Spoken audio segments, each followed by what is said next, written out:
Audio clip number 56۔ اس میں انشاءاللہ عز و جل آپ قرآن پاک کی سورہ بقرہ کی آیت نمبر 167 سے 169 یعنی 167 سے 169 تک کی تلاوت، ترجمہ اور تفسیر قرآن صراط الجنان سنیں گے۔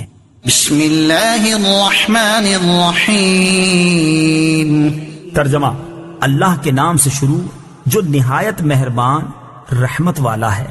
وقال الذين اتبعوا لو أن لنا كرة فنتبرأ منهم كما تبرؤوا منا كذلك يريهم الله أعمالهم حسرات عليهم وما هم بخارجين من النار۔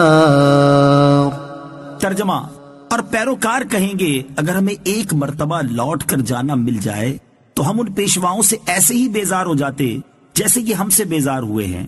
اللہ اسی طرح انہیں ان کے اعمال پر حسرت بنا کر دکھائے گا اور وہ دوزخ سے نکلنے والے نہیں۔ لو ان لنا کرہ، اگر ہمیں ایک مرتبہ لوٹ کر جانا مل جاتا۔ تفسیر صراط الجنان میں ہے، کافر انتہائی تمنا کریں گے کہ کاش انہیں ایک مرتبہ دنیا میں لوٹ کر جانا مل جائے تو اولاً اپنے پیشواؤں سے بیزاری کا اظہار کر لیں، مزید اپنے باطل معبودوں سے بیزار ہو جائیں، اور تیسرا ایمان لا کر نیک اعمال کریں۔ کافروں کی موت کے وقت بھی ایسی ہی تمنائیں ہوتی ہیں، جیسا کہ سورہ مومنون آیت نمبر 99 اور 100 میں ہے کہ کافر کہے گا اے اللہ مجھے واپس لوٹا دے تاکہ میں کچھ تو نیکی کر لوں۔ یوں ہی سورہ زمر آیت نمبر 58 میں ہے، کافر کہے گا اے کاش کہ مجھے ایک مرتبہ واپسی مل جائے تاکہ میں نیکیاں کر لوں۔ اس طرح کا مضمون پارہ 24 سورہ زمر اور سورہ مومن میں کثرت سے بیان کیا گیا ہے۔ کذالک یریہم اللہ اعمالہم، اللہ اسی طرح انہیں ان کے اعمال دکھائے گا۔ تفسیر صراط الجنان میں ہے، قیامت کے دن اللہ تعالیٰ کافروں کے برے اعمال ان کے سامنے کرے گا تو انہیں نہایت حسرت ہوگی کہ انہوں نے یہ کام کیوں کیے تھے۔ ایک قول یہ ہے کہ جنت کے مقامات دکھا کر ان سے کہا جائے گا اگر تم اللہ تعالیٰ کی فرما برداری کرتے تو یہ تمہارے لیے تھے، پھر جنت کی وہ عالیشان منزلیں مومنین کو دے دی جائیں گی۔ یا ایہا الناس کلوا مما فی الارض حلالا طیبا ولا تتبعوا خطوات الشیطان انہ لکم عدو مبین۔ ترجمہ: اے لوگو جو کچھ زمین میں حلال پاکیزہ ہے اس میں سے کھاؤ اور شیطان کے راستوں پر نہ چلو، بے شک وہ تمہارا کھلا دشمن ہے۔ کلوا مما فی الارض حلالا طیبا، جو کچھ زمین میں حلال پاکیزہ ہے اس میں سے کھاؤ۔ تفسیر صراط الجنان میں ہے، مشرکین نے اپنی طرف سے بہت سے جانوروں کو حرام قرار دیا ہوا تھا۔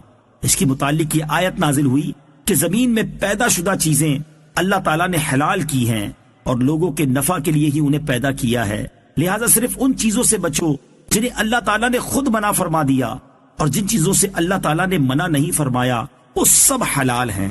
اللہ تعالیٰ کی حلال کی ہوئی چیزوں کو حرام قرار دینا کیسا ہے؟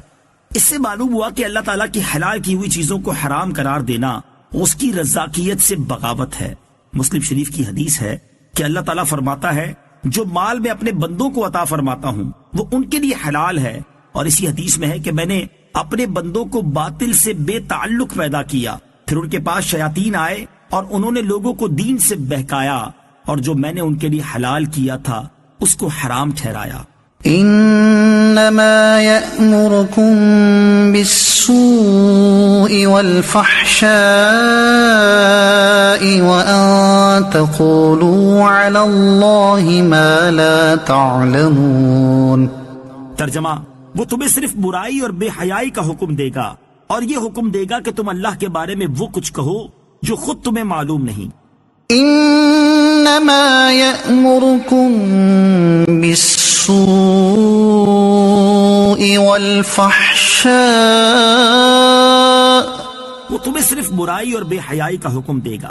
تفسیر صراط الجنان میں ہے، سو اور فحشا کو مترادف یعنی ہم معنی بھی قرار دیا گیا ہے، اور یہ بھی کہا گیا ہے کہ سو سے مراد مطلقاً گناہ ہے اور فحشا سے مراد کبیرہ گناہ ہے۔ شیطان کا کام کیا ہے؟ شیطان کا کام ہی یہ ہے کہ وہ لوگوں کو برائی کی طرف بلائے، کفر و شرک کی طرف، اللہ تعالیٰ کے متعلق غلط عقائد منسوب کرنے کی طرف، یا اس کے حلال کردہ کو حرام کہنے اور اس کے حرام کردہ کو حلال کہنے کی طرف۔ برے کاموں مثلا جھوٹ، غیبت، چغلی، وعدہ خلافی، بہتان، لڑائی فساد، حسد، بغض و کینہ، تکبر و انانیت، نفرت و عداوت، جنگ و جدل، تذلیل و تحقیر، استہزاء اور الزام تراشی وغیرہ چیزوں کی طرف بلائے۔ یوں ہی بے حیائی کے کام، گانے باجے، فلمیں، ڈرامے، ناچ، مجرے، بدنگاہی، فحش گفتگو، گندی باتیں، ناجائز تعلقات، بری نیت سے دیکھنا، چھونا، بدکاری وغیرہ گناہوں کی طرف بلانا شیطان کا کام ہے۔